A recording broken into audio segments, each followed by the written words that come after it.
Andhra Pradesh Congress chief YS Sharmila నేటి నుంచి జిల్లాల పర్యటన చేయనున్నారు. ఈ రోజు నుండి 11వ తేదీ వరకు ఆమె పర్యటనలో ఉండబోతున్నాయి. అయితే ఈ రోజు సాయంత్రం 7 గంటలకు బాపట్ల నియోజకవర్గంలో జరిగే బహిరంగ సభలో వైఎస్ షర్మిల పాల్గొంటారు.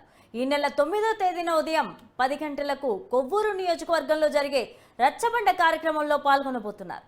ఈ నెల 9వ తేదీ సాయంత్రం 5 గంటలకు తుని నియోజకవర్గంలో జరిగే బహిరంగ సభలో పాల్గొంటారు షర్మిల.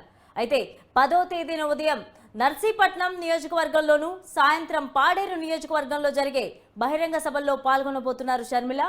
ఈ నెల 11న సాయంత్రం 5 గంటలకు నగిరి నియోజకవర్గంలో జరిగే బహిరంగ సభలో పాల్గొంటారని పార్టీ వర్గాలు వెల్లడించాయి.